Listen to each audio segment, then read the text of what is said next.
ములంకాడ టమాటా curry తయారు చేసే విధానం ఎలాగో చూద్దాం.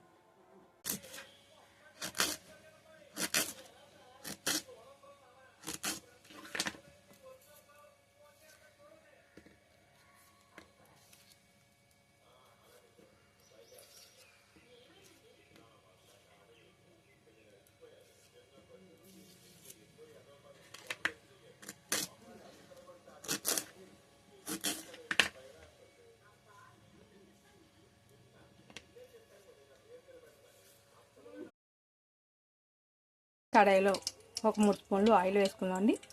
అందులో కొంచెం ఆవాలు, ఒక 2 స్పూన్లు శనగపప్పు, 1 టీ స్పూన్ శనగపప్పు వేసుకొని వేపుకోవాలి. ఉప్పుని మనం ఇందులో వేసుకోవాలి. ఉప్పు వేయడం వల్ల ఆనియన్స్ త్వరగా మగ్గుతాయండి. ములంకాయలు అన్నీ వేసి బాగా కలుపుకొని ఒక 5 నిమిషాలు మగ్గించుకోవాలండి. అన్నీ మగ్గుతున్నాయి కదా, ఈ టైంలో మనం టమాటాలను యాడ్ చేసుకుందాము.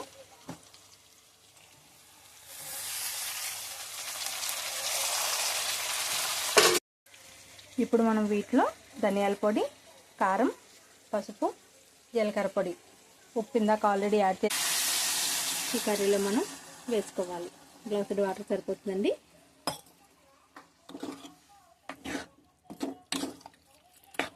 ఇలా కలుపుకొని ఒక్క 5 నిమిషాలు మూత పెట్టుకుంటే మన కర్రీ సర్వింగ్ అయిపోతుంది. రెడీ చూసారు కదండి, కర్రీ అంతా కూడా మంచిగా రెడీ అయిపోయింది. చూసారు కదండి, ములంకాడ టమాటా కర్రీ రెడీ అయిపోయింది.